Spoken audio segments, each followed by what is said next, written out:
Hi, everyone. Hi. Welcome to day 3. I made a mistake on the last video. Today is Wednesday, and we are going to be learning another lesson for listening comprehension. Again, it's kind of like reading, but now we're using our ears and our eyes to watch and listen to videos, because we can learn from videos and not just books.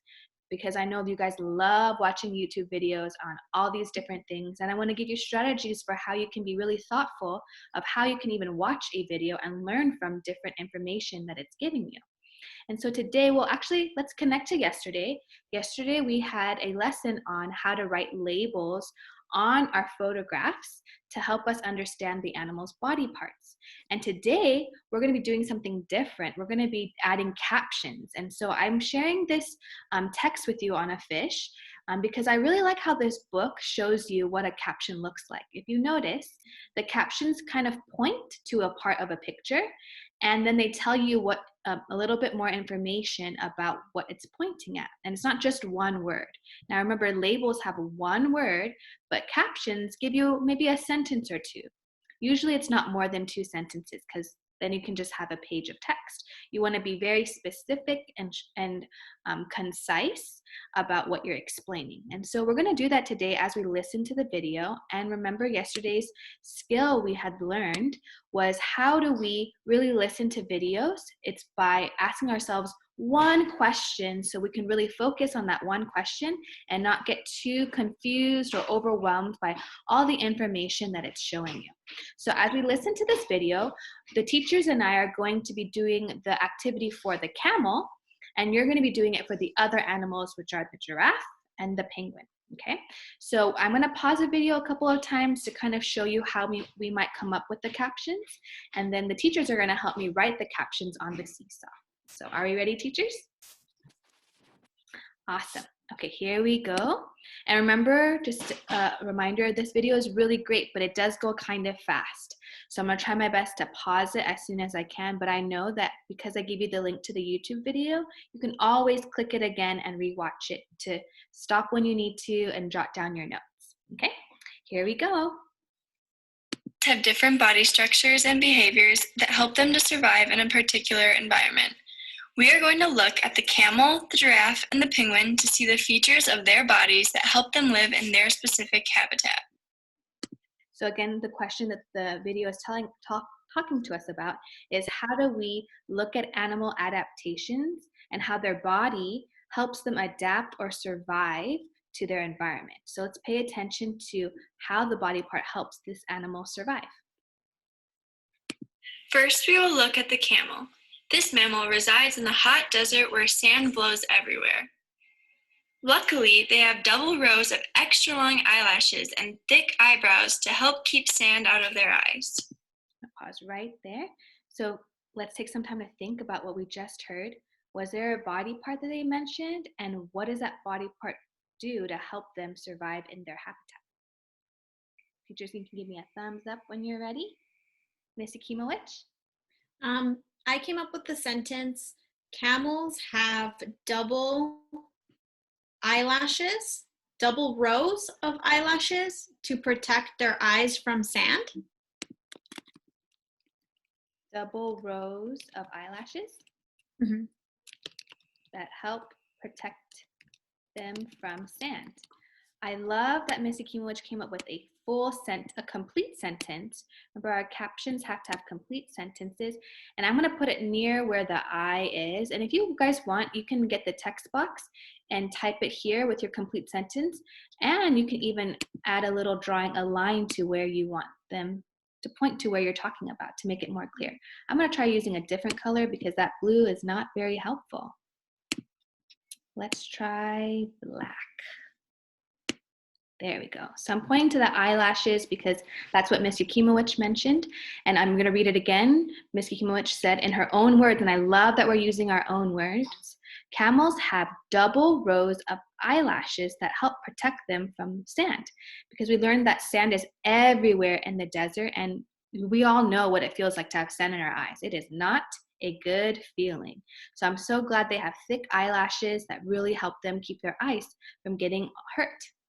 Awesome. Let's keep, any other teachers want to add on, or can we keep going? We good? Yeah. Awesome. Let's back to the video. They also have the ability to close their nostrils to keep the sand out. Ooh, that was already another quick one. So what was another body part that they mentioned? Miss Hernandez? They mentioned their nostrils. Okay, great. Can you give me a sentence, a caption for what the nostrils do to help the camels? Camels can close their nostrils to keep sand out. I love that. Very clear, and that's also another way to help them. We also know that it doesn't feel good to have sand in our noses. So again, I'm going to put the text, the caption here, and I'm going to draw a line to point to where the nostril is so we know what we're talking about. Awesome. Thank you, Miss Hernandez. I'm going to go back to the video. It is a misconception that camels' humps are full of water. The humps actually store fat that can be metabolized as a source of energy. Ooh, I'm going to pause right there. There was a lot of big words in that part. And I know Miss Rosales knows I'm going to call on her next. She's ready already with the action. So they were talking about the camel's humps. Camel's humps store fat. Great. I love it. And that changes into energy for them, or changes into energy. I love that you added that last piece, because how many of you guys thought that camels carried water in the humps? I thought so for the longest time, and I was like, what? Really? And it makes sense because they need energy to walk around in different places. So I'm going to put that right here, and I can draw again a little line to the hump. Awesome. So did you guys see how we did that with the camel? We pause the video to ask ourselves, we know the different body parts the camel has, but now we need to write a complete sentence of a caption that can describe the information that we learned from the video. Okay, and I think I'm going to play the rest of the video, and you're going to do the same thing with the giraffe and the penguin. So let's keep watching. Tan color of a camel's coat allows them to blend into their environment. Oh, I forgot about this last one. Whoops. I will do that one because I called on all the teachers. I heard tan coat helps them camouflage. Ooh, does anyone know what the word camouflage means? Miss Yakimowicz? It means to blend in with your environment.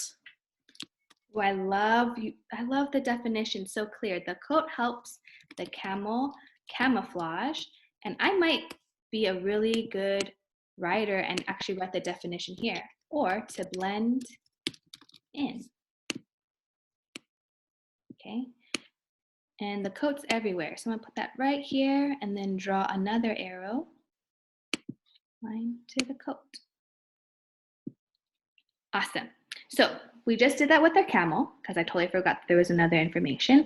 And I want you to clearly think about, as you're watching the video, to listen for other details that they're talking about, different parts of their bodies. So let's continue listening to the rest of the video, and this time really thinking about what they're telling you about the body part. So we know the camel has humps, it has eyelashes, it has a nostril, it has a coat.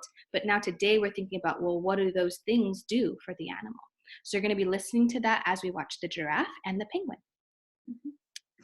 The giraffe makes its home in the savanna, which is a grassland scattered with trees.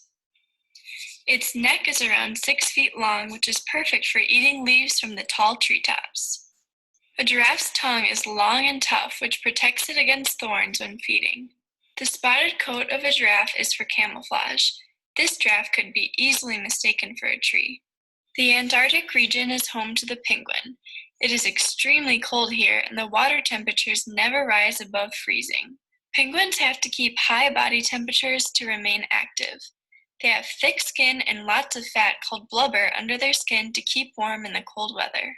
The dark-colored feathers of their back surface absorb heat from the sun, which also helps keep them warm. Penguins have webbed feet for powerful swimming. Their bodies are streamlined to reduce drag in the water. A penguin's bones are solid and heavy, which allow them to stay underwater. Their wings, shaped like flippers, help them to swim at speeds up to 15 miles per hour. The camel, giraffe, and penguin all live in different habitats. Right there. So Readers at home, remember, please make sure when you're watching a video, you can always press pause because they're giving you a lot of information at one time. And I want to remind you that on your Seesaw app, that there's different pages that you need to click over here to make sure that you're doing each page. So we have our giraffe here and our penguin here waiting for you to write a caption for its photograph. And I know you guys are going to come up with really good complete sentences that will give us more information about what you learned. And just like Ms. Rosales said yesterday, if you have prior knowledge you'd like to add on to that photograph, go ahead, because I know I have tons of prior knowledge I can add to the penguin picture because I just love penguins. But I'm sure there's an animal that you might know a lot about too. So feel free to add your own prior knowledge to the photograph. Thank you so much for joining us today. We look forward. Don't forget to subscribe. Yes, don't forget to subscribe. Let me see how we're going to turn this off. Oh, I see it now. Okay, thank you.